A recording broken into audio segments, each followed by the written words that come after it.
बिस्मिल्लाहिर्रहमानिर्रहीम। अस्सलाम वालेकुम। क्रॉस टॉक के साथ मैं हूं जजान डार। आज हम अपने इस प्रोग्राम में 3 इशू पर बात करेंगे। सबसे पहले हम आपको बताएंगे कि OLX पर गाड़ियों की खरीदो फरोख्त पर कौन सा कारोबार किया जा रहा है, और उसके बाद हम आपको बताएंगे कि आज इस्लामाबाद और सुप्रीम कोर्ट ने कौन से केसों की अहम समाअत की है। तो उसके बाद हम आपको बताते हैं कि हुकूमत साजी में नून लीग और पीपल पार्टी क्या एक पेज पर हैं, इसके मुतल्लिक हम आपको बताएंगे। तो चलते हैं। सबसे पहले हम OLX पर कौन सा धंधा किया जा रहा है, तो अपने नाजरीन को हम बताते हैं कि एक ऐप है OLX। वहाँ पर एक बड़ा खतरनाक काम किया जा रहा है। वहाँ पर कुछ लोग जो उनसे हैं जहाँ पर कारोबार की बजाय वहाँ पर धंधा कर रहे हैं। हमारे ज़राए के मुताबिक हमें बताया गया है कि गुजरात, सिमत, मरी, कराची, रावलपिंडी और पेशावर और उसके बाद लाहौर के कुछ लोगों के साथ शदीद किस्म की वारदातें हो चुकी हैं। वो कौन सी हैं? एक OLX पर जब आप गाड़ी की खरीदो फरोख्त का इश्तिहार लगाते हैं तो लोग आपको बताते हैं कि आप ये गाड़ी लेने के लिए फ़लाँ जगह पर आ जाएं। तो लोग जब वहाँ पर जाते हैं तो वहाँ लोगों को किडनैप कर लिया जाता है, अगवा कर लिया जाता है। जब उनको अगवा कर लिया जाता है, ना तो उनके पास दिखाने वालों के पास गाड़ी होती है, ना उनके पास कोई ऐसी चीज़ होती है जो वो जो लेने गया है उसको दे सकें। तो ये ग्रोह जोन सा है वो क्या करता है? ये ग्रोह जोन सा है उनको अगवा करके उनको एक कच्चे के इलाके में ले जाते हैं। वहाँ पर जाकर इनके ऊपर शदीद जुल्म करते हैं और उनको जोन सा है नंगा कर कर उन पर मुख्तलिफ किस्म का टॉर्चर किया जाता है। फिर उनके घरों के अंदर फ़ोन किया जाता है, उनको कहा जाता है कि पैसे मंगवाएं। पैसे मंगवाने की जो मालियत है वो कम से कम 2 से 3 करोड़ रुपया बताई जाती है। जब वो अपने घर से पैसे मंगवाने में नाकाम हो जाते हैं, वो पैसे नहीं दे पाते, तो उनको शदीद तशद्दुद करके और फिर उसके बाद गोलियां मार दी जाती हैं। ये एक बड़ा अहम केस देखने में आया है। लेकिन फिर ये जो ग्रोह है जो OLX पर ऐसे काम कर रहा है, उनके पीछे एक और ग्रोह भी है जो डकैतियाँ, वारदातें भी करती हैं और स्ट्रीट क्राइम भी करती हैं। लेकिन हमारे यहाँ पर एक सवाल पैदा होता है कि जो कानून नाफिज करने वाले इदारे हैं वो अभी तक इस मसले पर खामोश हैं। तो हम अपने जो शहरी हैं उनको बताना चाहते हैं, अपने पाकिस्तानी अवाम को ये बताना चाहते हैं, OLX पर बिल्कुल किसी किस्म का कोई आपको गाड़ियों के कारोबार के मतलब आपको बुलाए तो आप मत जाएं, क्योंकि ये लोग आपकी जान भी ले सकते हैं और आपके घर वालों को शदीद सदमे में भी मुब्तला कर सकते हैं। हम अपने शहरियों को बार बार कहते हैं कि आप ऐसे काम में बिल्कुल ना जाएं। और हम उसके बाद हुकूमत पाकिस्तान जो सी है वो अभी तक कानून नाफिज करने वाले इदारों को ये नहीं कह सकी कि इस धंधे को कैसे कंट्रोल किया जाए। FIA जो सी है वो इस सारे मामलात को देखती है, क्योंकि ये एक साइबर क्राइम केस बनता है। तो अभी तक FIA ने इसके मतलब कोई ऐसा अमली काम नहीं किया। फिर उसके बाद ये जो ग्रोह है ये दिन ब दिन खतरनाक शक्ल इख्तियार करता जा रहा है। हमें तमाम अपने शहरियों को ये भी बताना होगा कि आप किसी किस्म के इस गलत काम का हिस्सा ना बने, क्योंकि ये काम किसी भी वक्त इंसान की जान ले सकता है। आज इस्लामाबाद हाई कोर्ट में एक बड़ा अहम केस देखने में आया। डिप्टी कमिश्नर इस्लामाबाद जो से हैं अरफान मेमन, वो सुबह 9 बजे आज जस्टिस बाबर सतार की अदालत में पहुंच के गिरफ्तारी से बचने के लिए, तो वो 9 बजे जब पहुंचे तो जस्टिस बाबर सतार भी अपने जो जजेस रूम है वहाँ पर आ गए। तो जस्टिस बाबर साहब ने आज बड़े अहम रिमार्क्स देते हुए कहा है कि आप जो सा है अपने फ़ोन के खुद ज़िम्मेदार हैं। आपने जो भी फ़ोन किसी के फ़ोन पर अमल दरामद किया है उसके ज़िम्मेदार खुद हैं। अगर यहाँ पर मैं अपनी अदालत में बैठ के फ़ैसला करता हूँ तो उसका ज़िम्मेदार मैं खुद हूँ, उसका ज़िम्मेदार कोई और नहीं होगा। तो उन्होंने जस्टिस बाबर सतार ने कहा कि आपने लोगों की जिंदगियां मुश्किल में डालकर खुद बाहर उम्रा करने जाना था। क्या उनकी माएँ बहनें नहीं थी? क्या वो उम्रा करने नहीं जा सकते थे? आप जो जाने लगे हैं, अदालत ने हुक्म दिया कि आप मुल्क से बाहर नहीं जा सकते। उन्होंने अदालत ने आगे ही डीजी सेक्रेटरी दाखिला और नादरा डीजी पासपोर्ट को कहा है कि इनका नाम ईसीएल में डाला जाए। और उसके बाद जोन सा है दीगर जो दारे हैं एफआईए, उनको भी बोला है कि इनको किसी सूरत बाहर नहीं जाना चाहिए। अदालत ने कहा कि आपने मेरे एक भी हकमात को नहीं माना, आपने हमारे जजिस के सारे हकमात को रद्द कर दिया, आपने उल्टा पीटीआई के रहनुमाओं के ऊपर मजीद केस पर केस बनाते रहे। क्या ये जुल्म नहीं किया आपने? तो आप कौन सा हज करने उम्रा करने जा रहे हैं? तो जिस पर डिप्टी कमिश्नर जो से वो खामोश रहे। तो उसके बाद जो जस्टिस बाबर सत्तार हैं, उन्होंने कहा कि पीर तक आप अपना केस का जवाब जमा कराएं।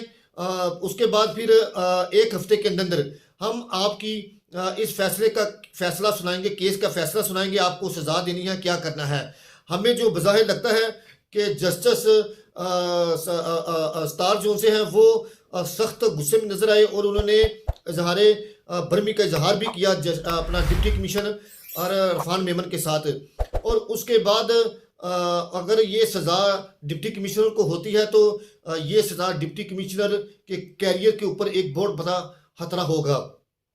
फिर उसके बाद जस्टिस बाबर सत्तार ने ये भी कहा कि देखें कि हम एक फैसला सुनाते हैं, अगर आप उसको हुक्म नहीं करते या उस आर्डर को नहीं मानते, इसका मतलब है कि आप अदालत को नहीं समझ रहे। उसके बाद अदालत ने, वैसे हमारे ज़राए के मतलब ये मालूम हुआ है, ज़राए ने ये बताया है कि इस केस में एक टेस्ट केस है कि डिप्टी कमिश्नर को सज़ा दी जाए ताकि जो दीगर भी अफसरान हैं वो अदालत के फैसले को तस्लीम करें। अब यहाँ पर एक सबसे अहम बात यह है कि अदालत का हुक्म जो सा है, अगर आइन के मुताबिक देखें तो वो पत्थर पे लकीर होता है, उसको मानना पड़ेगा, चाहे वो जितना बड़ी मर्जी बड़ा अफसर हो। लेकिन हमारे यहाँ पर नहीं ऐसा होता। अब जो सा है जस्टिस बाबर सत्तार ने इस फैसले को सज़ा के तौर पर, ये आप मेरा बयान नोट कर लें, सज़ा के तौर पर डिप्टी कमिश्नर इस्लामाबाद को सज़ा ज़रूर देगा ताकि जो दीगर लोग हैं वो भी इस फैसले को माने। हमारे इस पाकिस्तान में यकीन माने कि हमीनी जैसे बंदे की ज़रूरत है, उसके बगैर और कोई चारा नहीं। यहाँ पर 5-6 को फैसला सुनाया हो सब ठीक हो जाते हैं। इनकी जो गर्दन में सड़िया होता है, इनको पता लग जाएगा कि किसी के साथ नाइंसाफ़ी नहीं करनी, किसी की जिंदगियों के साथ नहीं खेलना। अफसरान को अपनी हदूद में रह के काम करना चाहिए, अपनी हदूद से बाहर निकल कर काम नहीं करना चाहिए और ना किसी के गैर कानूनी हकामात मानने चाहिए। अदालत का जो ऑर्डर है उसको मानना चाहिए। अगर नहीं मानेंगे तो ये उनका अपना नुकसान होगा। तो चलते हैं हम सुप्रीम कोर्ट की तरफ। सुप्रीम कोर्ट में कुछ दिन पहले एक अली खान नामी एक शख्स था, उसने दरख्वास्त दी थी कि इंतखाबात जो से हैं वो गैर कानूनी हुए हैं, बल्कि उसने कहा कि इंतखाबात जो से हैं दाखिल हुए हैं, इसको दोबारा कराने की तारीख दी जाए। तो जब सुप्रीम कोर्ट ने इस शख्स को ढूंढने की कोशिश की तो ये शख्स जो सा है ऑलरेडी रिटायर ब्रिगेडियर था और फौज का कोर्ट मार्शल अफसर था। तो जब सुप्रीम कोर्ट को पता चला तो सुप्रीम कोर्ट ने कहा कि इसको अरेस्ट कर ले आए। एसएचओ जो सा है उनके घर गया, उनकी जब घर में गया तो वहाँ पे खवातीन आई। उन्होंने उस अदालती जो हद है उसको वसूल किया और उनके घर के बारे भी चपकाए कि ये बंदा जो सा है अदालत में पेश हो। मोहम्मद नामी शख्स जो सा है वो मुल्क छोड़कर 3 दिन पहले दुबई चला गया। अब देखें ये अपने आप को मशहूर करने के लिए अदालतों में कैसे केस लगाते हैं। और उल्टा फिर बाद में बदनामी का बायस बनते हैं। अब देखना यह है कि इस केस के अंदर जो मोहम्मद अली नामी शख्स है, जो रिटायर ब्रिगेडियर है, उसको 5 लाख जुर्माना भी अदा करना पड़ा है और देना पड़ेगा।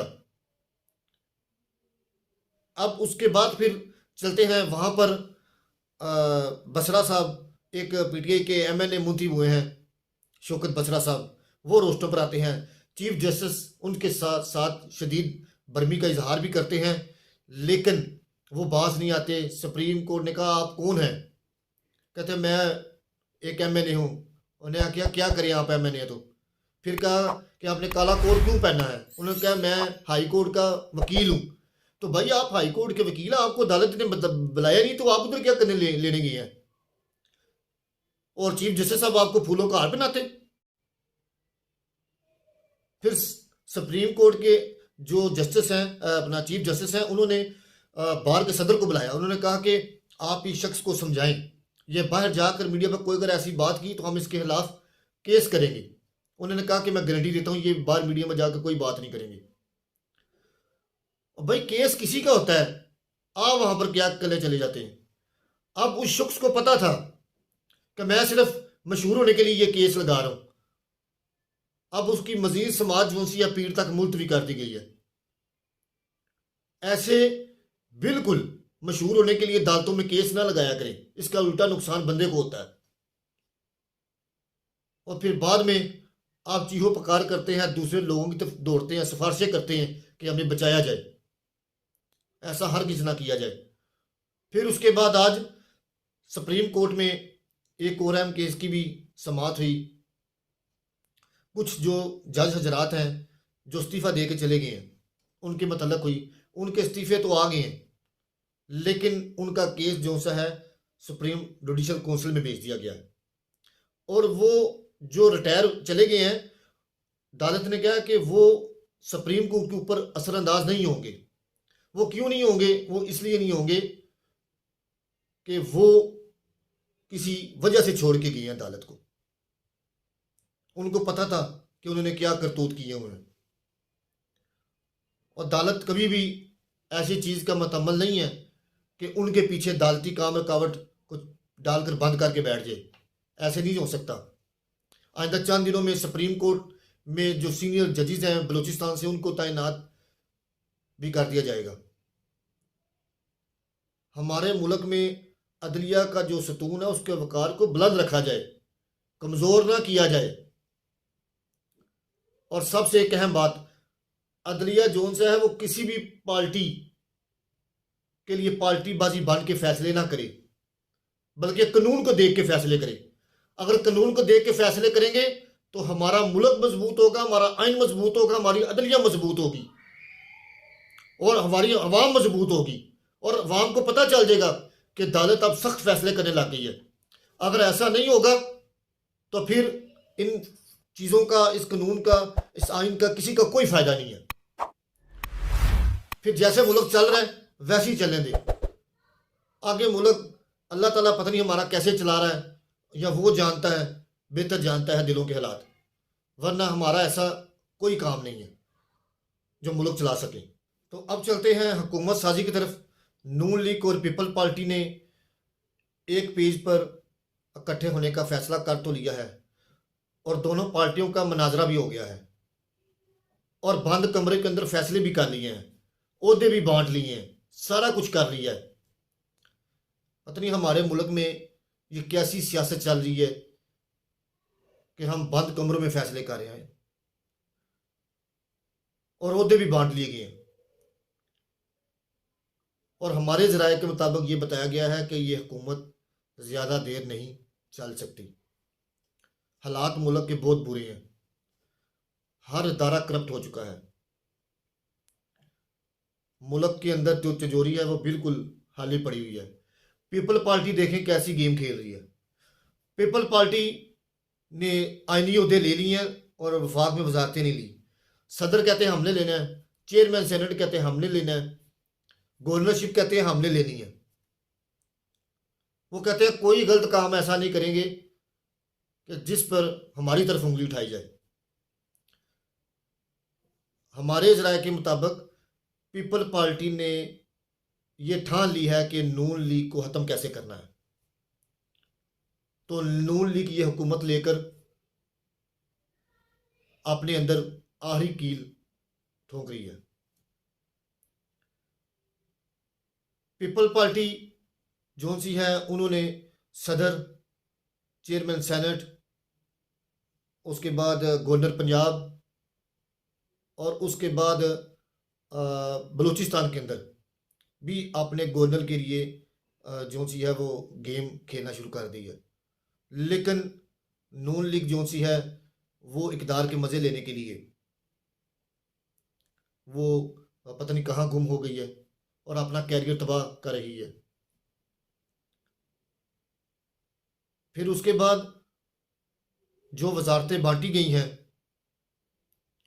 उसमें MQM जो सी है उसको भी नज़रअंदाज किया जा रहा है।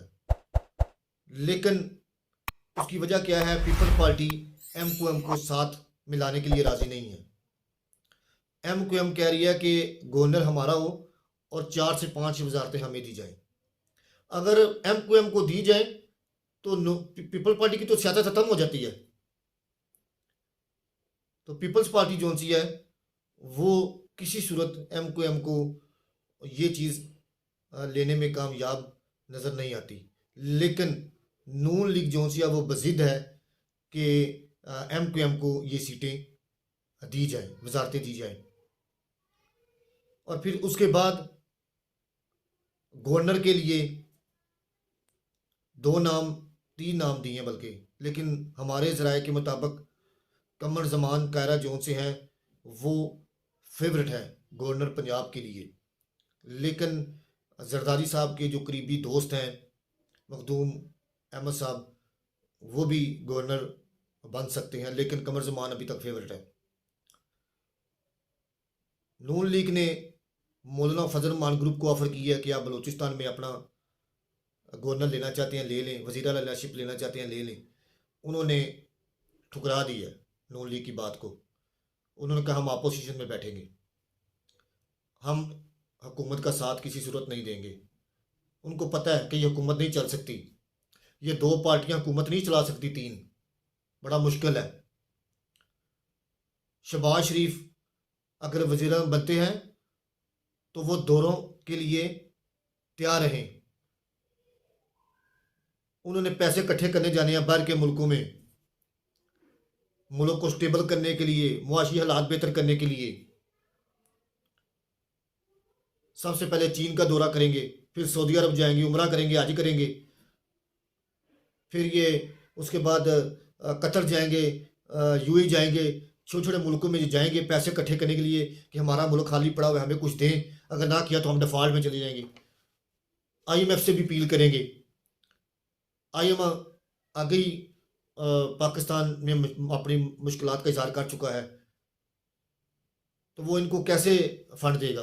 अगर वो IMF देता है तो पाकिस्तान में महंगाई का दौर तूफान और बढ़ेगा। हम चाहते हैं कि मुल्क के अंदर स्टेबिलिटी लाने के लिए तमाम जमातों को एक पेज पर होना चाहिए, तमाम अस्करी क़यादत को एक पेज पर होना चाहिए, तब ये मुल्क चलेगा, वरना ये मुल्क नहीं चल सकता। और सब जमातों को अपनी अपनी ना छोड़नी होगी। और उसके बाद पंजाब के अंदर आज मरीम नवाज़ ने जो सी है अदारों को सेट करने के लिए ठान ली है। उनको ब्रीफ कर दिया गया है तमाम अदारों की हालत ज़ार, हस्पतालों की, स्कूलों की, और उसके बाद हेल्थ कार्ड के मतलब उनको बताया गया है और मुख्तलिफ मनसूबों के ऊपर ब्रीफिंग भी दी गई है।